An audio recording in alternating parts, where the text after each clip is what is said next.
Hey guys, what up? So there's been a lot of news lately about Scarlett Johansson suing Disney over a breach of contract. And it's cornering about a loss of income because of the simultaneous release of her movie Black Widow in theaters and in Disney Plus. Now, I have my own opinions about this whole thing, and I wanted to break down what's going on and to also conclude with whether this is justified or not.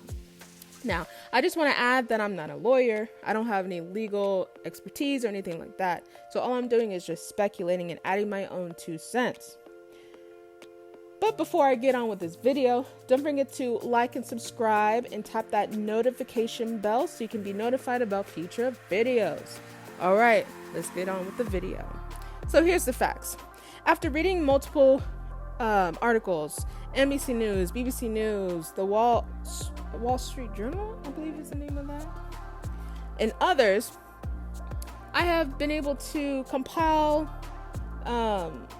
information about what's going on. So this is what I gathered. So Scarlett Johansson was repeatedly assured that her movie was going to be exclusively in theaters. Exclusive. So in Hollywood, what that means is the movie is released in theaters. After a window of 90 to 120 days or whatever it was in old Hollywood, then it would go onto some type of PVOD or streaming or anything like that. Now we know that's kind of outdated now because as late as May, I believe, a couple months ago, movie studios such as Disney, Paramount, and I believe Warner Brothers have decided to shorten that window to like 45. And I also learned that for smaller movies, it would be even smaller than that, 17 or even 31 days. Here's another fact that I know or understood. Scarlett Johansson has done her contractual obligations of promoting the film. And this is under the guise of her understanding that her movie was going to be exclusive in theaters. So she was upholding her own end of the bargain. But then Disney decided to do otherwise. So in the end, it can be interpreted that she was promoting Disney Plus as well without any compensation. Put a pin in that. When this movie was released, the Black Widow movie, right? In the first weekend, it got $218 million. And that number includes domestic, global, and Disney Plus earnings. The movie did receive a sharp decline in the second week, but then also gained money in the third weekend, and I saw like a number of $318 million. Now we know it's a pandemic, and it's not normal times, and so this number is very small compared to other movies such as like Ant-Man and the Wasp, Doctor Strange, like that's where it was projected to be or something like that. But the thing is though, right? We have Disney Plus with the Premier Access at $30. Once you buy that movie at $30, that one-time fee, that's it. You don't have to buy, or you can watch the movie multiple times without having to buy anything else or buy it multiple times. So in that thinking too, that's less money that's potentially going to the box office. You follow me? So that could be a potential loss in money, honestly, in my opinion. The other fact, other studios have paid their talent. So we know that Warner Brothers, and I'm talking about Warner Brothers, they decided to do all their movies of 2021 on HBO Max. Now, they decided to do this, I don't know, late last year or early this year or whatever. I think it was late last year. And then it wasn't until January where it was stated in an article, I forget which article, that they decided to pay out their talent by treating every movie as a box office smash. So whatever money that was paid from HBO Max to Warner Brothers, they share that money with the talent, with the producers, cast and crew, and whichever one. So at least they're, in my eyes, and how I interpret this, as being a lot more proactive with the talent, right? So instead of being like, in regards to Disney, instead of being easier to ask for forgiveness later than permission, you know, they just scratched that. No, Disney was not doing any asking for forgiveness. They just decided to just go straight ahead with what they want to do. Because remember, Disney is a huge company, and anything above Disney, like the bosses of Disney, is actually shareholders, and they have Disney Plus. So they really want to make Disney Plus work. So it's not like they're really having to, how should I say this? It's not like they're really having to do what the talent says necessarily, you know, like if they really need to do, it's a business decision, right? It helps them and it makes them look good with shareholders, you know, no matter how it feels or looks to talent, you know what I'm saying? So they, in regards to Disney and Warner Brothers, they literally just avoided doing anything for the talent in regards to their Disney Plus, their streaming revenue. And also too, do we even know the monies coming in from the subscribers gained from Disney Plus? Do we even know how much money was obtained or gained from Premier Access? I don't think they reveal those numbers either. So it's just quite interesting. It's quite interesting. And I can see how it's very frustrating for Scarlett Johansson. Because here's my opinion, even though I was giving my opinion in this entire story, right? I feel like they were using semantics with Scarlett Johansson. They were using words that she understands. Movie will be exclusive in theaters. You don't have to worry. Exclusive in theaters. Even if this was true at the time, they changed it later on, so it's going to be simultaneous with Disney Plus in theaters. So she continued doing her contractual obligations under the notion that her movie is going to be exclusive in theaters. With the business decision of the movie being on Disney Plus as well, she was indirectly promoting Disney Plus without any compensation. See, that's where it kind of it goes a little deeper, like, and it even says in this NBC News article, adding insult to injury, Miss Johansson has spent the last several months fulfilling her own obligation under the agreement to promote the picture, and therefore by association its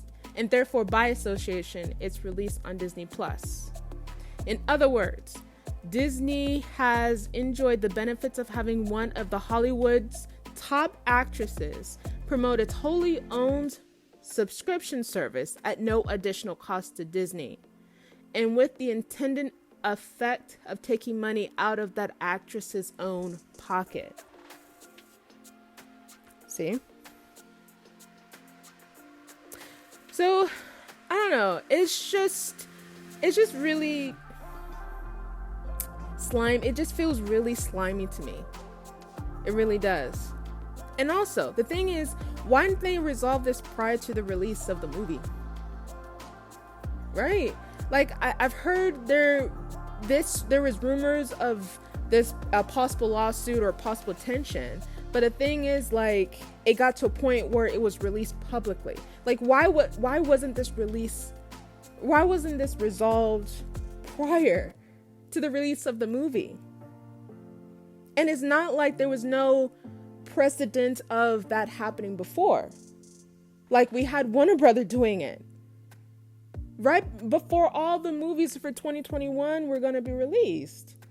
So I don't know why Disney didn't understand that and just do it. It just seems like they just wanted to keep all their money and keep it hush hush and see what they can get away with before anyone can, see what's going on, behind the table. Like, it's really slimy. And the thing is, with Scarlett Johansson suing Disney for a breach of contract over Disney Plus, basically, what does this mean for Disney Plus, the streaming service? And honestly, what does it mean for all streaming services as well? Like, the thing is, like, if she wins, I don't know if she will, because the thing is, Disney has a lot of money, has a lot of power, and they can drag this on forever. But the thing is, like, her just doing this can prompt anyone else to do it as well, especially those whose content on the streaming service is like in the top 10, the content that everyone is streaming. What does it mean for those people? Could they possibly sue for their work being on the streaming service and gaining money for Disney without them getting any compensation? Now, I don't know if they're getting any monies behind the scenes. We don't know. But if they're not, could this also mean that they could sue as well? And then remember, it's not just Disney Plus. It could be, it's not necessarily Netflix because they pay upfront regardless. It's more like with the movie studios that have their own streaming service. So what does it mean for Warner Brothers? What does it mean for Paramount? What other ones that have movie studios? I think those are the big ones. But the thing is, I feel like there's less tension with Warner Brothers because they actually kind of did the right thing, But stating that, though, I've also heard that Emma Stone is considering, I don't think she has put one out there yet, but she's considering doing a lawsuit as well over her movie Cruella. Because remember, I believe that was simultaneous as well. And also, too, they put that movie up against other juggernauts like Quiet Place 2 and other movies in the same weekend. So it seems like that could have been some mishandling over her movie as well. So the thing is, like, overall, I'm kind of siding with Scarlett Johansson. Like, I love her bravery of taking this to court. She's standing by what she believes in, and she's standing up for herself. Like, I for someone who's doing that, and someone who's like, even her lawyers are saying like, these are the facts, like, hey, like, this is wrong. I'm siding with Scarlett because she's putting her neck out there. She's being very brave for this. And the thing is, Disney could have resolved this way before the release of the movie, way before she went public with this, And I also feel like Disney's kind of shaking in the boots, although quietly and in a place where no one sees, because they don't want to seem like they're weak, whatever. But because it could open floodgates if this is not handled correctly or promptly as well. And the thing is, it could also get very dirty too, because they're also being very dirty with just stating her income that she earned from the movie, the $20 million. But the thing is, like, $20 million seems a lot, but in Hollywood, when you're not getting your money that is owed to you, like that, you have a right to say something. Like, even for a regular Joe, if you're getting cut money from your own paycheck, you're going to say something, or you're going to feel some type of way. So it's the same thing, no matter how grand the amount of money is. She was cut out. She really was cut out of this deal, or cut out of the monies that were on the streaming services. Because even in the lawsuit, the articles have stated that Scarlett Johansson and company, her team, doesn't even know how much she is owed, because Disney doesn't disclose how much earnings they get from Disney Plus, from subscriber count, or the amount of total monies that they get from subscribers, and the amount of subscribers that were gained after Black Widow was put on there, and even how much money. I don't even think they even disclosed how much money they got from Premier Access too from the movie, you know. And the thing is, Premier Access, remember when I said earlier, you pay that $30 fee, that's your one-time fee, so you can watch it multiple times without having to pay extra. So that's money potentially lost from the box office. It undermines the box office. So yeah, like this is looking real slimy. And don't forget, it's a Marvel movie too. So even no matter what your criticisms of this movie, like, it's a Marvel movie. People tend to watch Marvel movies multiple times. So yes, Disney Plus, putting it on Disney Plus undermines a potential, I'm not going to say that it definitely would, a potential higher box office. So, I don't know. This is just a very interesting case, and I feel like it's going to definitely linger on, because Disney's going to fight and Scarlett Johansson's going to fight. You know, despite Scarlett Johansson's like actions and controversial statements over the years or whatever, I still can see and I can still give respect to what she's doing, because as a top actress, you're not going to do her dirty like that. You're just not. Like, why would you think, no matter how big of a company you are, you're going to cut me out of possibly making the money I deserved? You know, like, no, you're not. So, I don't know. I'm siding with Scarlett Johansson. I feel like this is a justifiable lawsuit. I honestly do. I don't know how it's going to turn out for her career. I mean, it was stated that she was going to do Tower of Terror for Disney. That might not actually happen, because why would Disney want to work with someone who brought up a public lawsuit and trying to garner public opinion to sway them to do the right thing? Like, I don't think Disney's going to want to work with them again. But I don't know how her career is going to fare after this as well. I just hope that it ends well with her. Even if it doesn't, she'll probably end up doing like small movies or something like that. But this is Scarlett Johansson, you know, like, what? Anyway. So that was my opinion about this movie. I mean, that movie. So that was my opinion about this ordeal over this lawsuit of Scarlett Johansson suing Disney. Let me know what you guys think about what's going on. Do you think this lawsuit is justifiable or not? And if so, or if not, let me know why. And whose side do you stand by? Disney? Scarlett Johansson? No one at all? Let me know down in the comments. Alright, I'll talk to you guys later. Bye!